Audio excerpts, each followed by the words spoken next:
Many thanks for staying with us on Fafanua Africa. Now, we're still on our creativity series, and like I said before the break, we finished the first half. If you missed a little, but we're still here, and we're talking creativity in this next half. Now, creativity is a concept that has intrigued and captivated humanity for centuries. It is the driving force behind innovation, behind art and expression. It is also the ability to think outside the box, to break free from convention, and to bring something new and unique into the world. In a world where creativity is highly valued, it is very important to understand and celebrate the creative individuals who bring their visions to life. And we've been doing just that for the past few weeks. Today, we have the privilege of speaking with the creative director of Slides by Ego, a brand that specializes in handmade crafts like slides, shoes, bags, and more. And we also have a wonderful makeup artist in the house whose craft is very, very enviable, because every woman wants to know how to do makeup. Every woman wants to know how to do at least the barest minimum so that when they go out, they don't look, tacky or look too bland or too plain.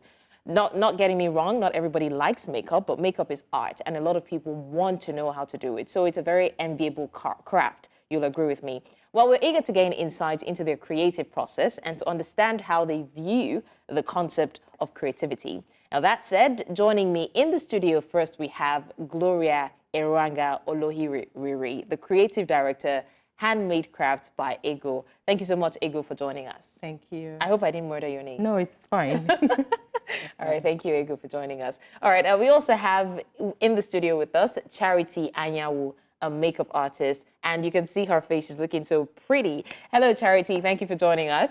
Thank you so much. It's a pleasure. All right, like I said, we want to talk creativity, but we want to talk about creativity from both your lenses, from handmade crafts, makeup and all that. We want to see what creativity is for both of you. So I'm going to start with Gloria very quickly. Gloria, can you tell us what you do? Yeah, I am a creative person. I am into handmade shoes, bags, and belts for both genders. Yes, such as this and many others. Oh, this is really nice, by the way. These are amazing. Okay, coming to you now, Charity. I mean, we already know what you do, but can you just give us, a brief introduction of your work, your craft?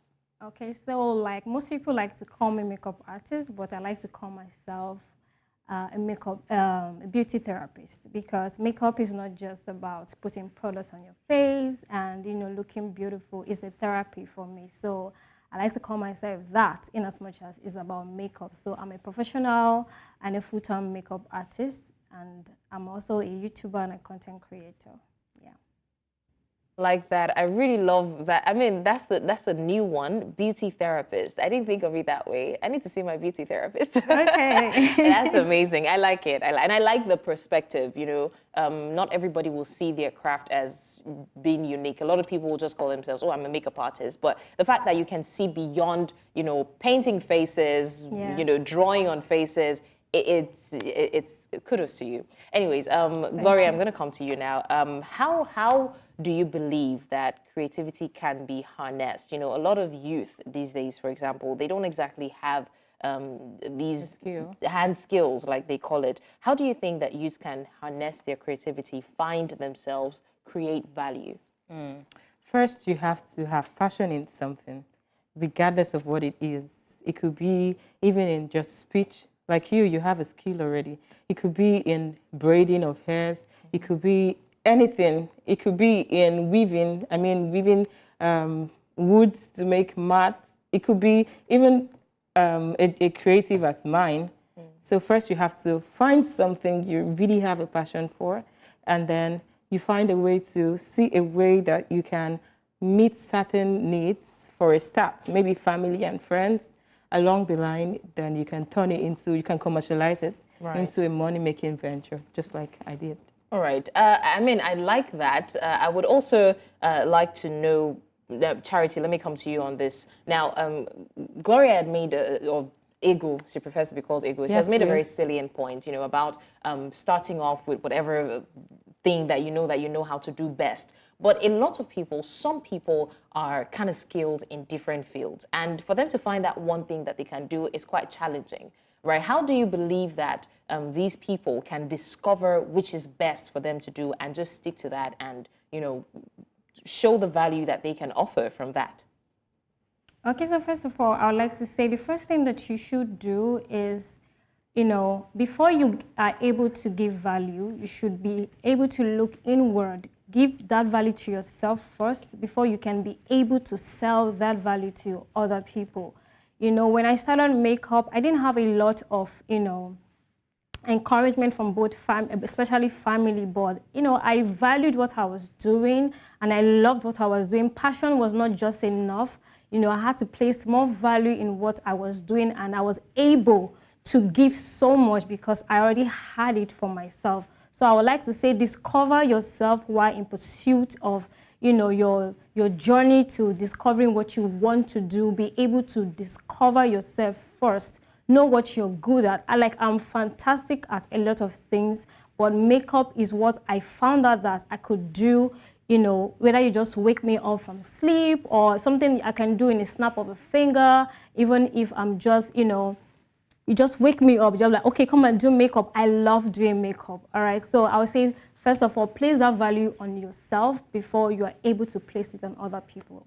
I don't know if that makes sense. Yes, it does. It makes a lot of sense. And I'm going to hint my next question on that, actually. I'm coming to Ego now. Charity has talked about, Charity has talked about values, right? And that's like one of the most important things when it comes to finding yourself.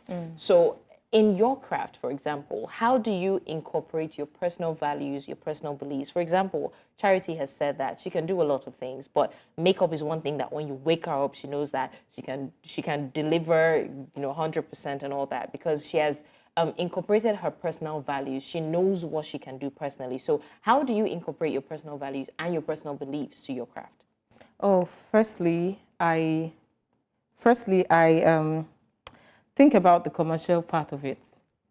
Money makes, you know, money makes life easier for me, first of all. So first I go through pictures, I go through the internet. I use Pinterest, for instance.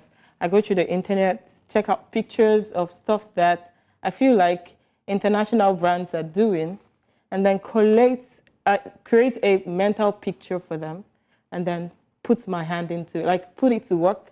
Sometimes it don't come out exactly how I have fathomed in my brain. And then whatever comes out of it, I place a price to it.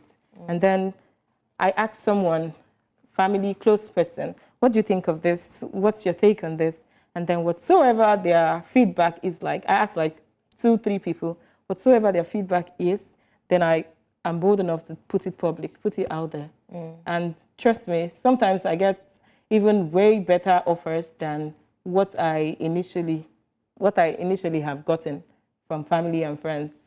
So with that, I mean, I'm gonna come back to, because you said two very, very important things, right? I'm gonna come back to ask you about taking, you know, how people accept critiquing of their work, because in this age and time, a lot of people do not like to be corrected.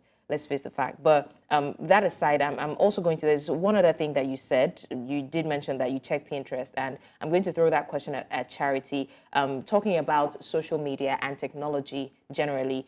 How do you think that technology has helped you, Charity, you know, playing a role in empowering yourself, promoting yourself, your creative side? How has social media played a part in that? Okay, so social media has been a very big influence for me, because it's not just enough to learn a skill. You want to keep doing that. You want to keep sharpening yourself. You know, social media, I always tell people, is the new market, okay? It's a never-ending place. You don't want to be redundant. You don't just want to, you know, stick with what you know. You have to know when the world has moved, you know. So social media is very, very important. You cannot be a successful makeup artist without, you know, checking YouTube, checking Instagram, know what's trendy, know what's next, so that you're not left off, you know. So social media, I will never advise anybody to leave social media if you are in the creative. You want to know what people are doing next, and you want to be able to catch up, you know. So, and that's a very vital one for me. And this is me talking from personal experience. I am still learning. I will never get tired of learning. So I'm still here while social media is still here. Okay. I like that.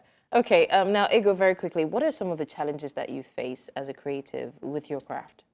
Okay, so for me personally, you know, I reside in a country where the government doesn't care. And then we wake up in the morning to go do shopping after giving prices for goods. And then we get to the market. You know, yesterday's price is not today's.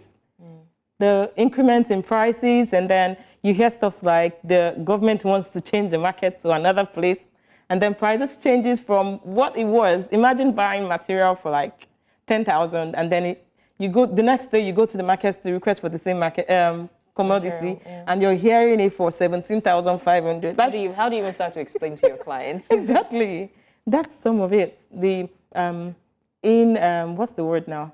Instability in prices Fluctuation, is yeah. really ridiculous for us. And then, of course, for us creatives, we use electricity. And a country, as I keep saying, a country as ours, because our government really needs to do better.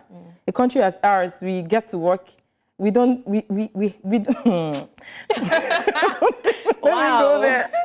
Then prices of fuel.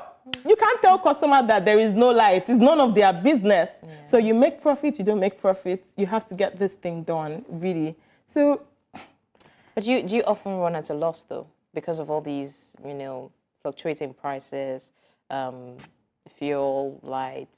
Whether or not the country wants to move on, I don't put my prices in a way that if there be challenges, I would run at a loss, really. I still give myself at least a certain percentage for profit. So even if cost of materials has gone higher, because sometimes we find ourselves working and then the shoe just break down in the middle, like we're almost done. We're done lasting shoes, for instance, and then you see there's a tear. How do you want to explain that to a customer?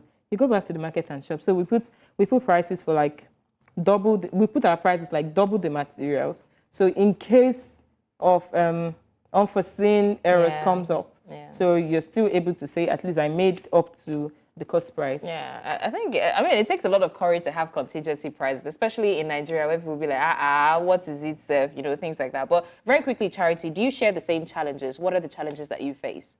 Yeah, I think Ego has said most of it, to be very honest, because it's the same creative industry. So in most of it affects me too. So, but I would say I win some, lose some sometimes, because you can't even tell sometimes. Like, I've had to lose a job because of traffic. I was stuck in traffic for hours, you know, like we live in Lagos State. So I would say Ego has already said everything. Electricity, the price of dollar, everything is on the increase. Most of the times when we need to go to the market, if I bought something 2 months ago and I'm going back to the store, I would have to top it up by 5,000 because I know the price would never be the same, especially in this time. So it's a very challenging factor for us because we don't even know how to explain this to customers, because they won't be there and telling you that you should reduce your price while things are actually going up. Nobody is even trying to increase their budget. So this is a very huge factor that affects our business. Electricity, you can't even overemphasize that because it's a lot. It's a lot. Right. So. I mean, well, I would have loved for us to continue this conversation, but in one word or one sentence from both of you, I'll start with you, Ego. If you were to advise the youth as regards creativity, what would it be in one sentence? What would you say to them? Find something you enjoy doing, that regardless of what the situation of wherever you are seems to be, you just can't stop doing this. Find it. Upgrade on your knowledge, because your personal skill is not enough. You have to come together with other creatives to make better of you and then commercialize it. Go to the business side of it. Bam. Charity, what's yours?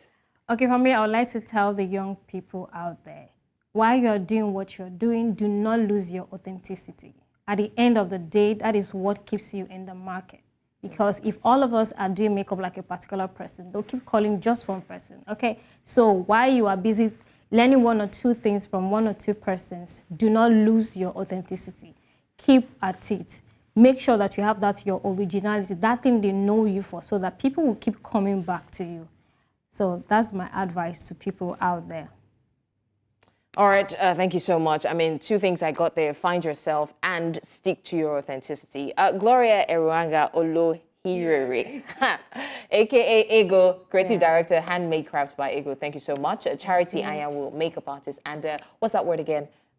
Beauty therapist. Beauty therapist. Thank you so much for joining us. It's been a very beautiful episode, and I really do hope that the youth learned from that. Very quickly, we have some profound words, some profound quotes that we would like to share with you. Do take a look.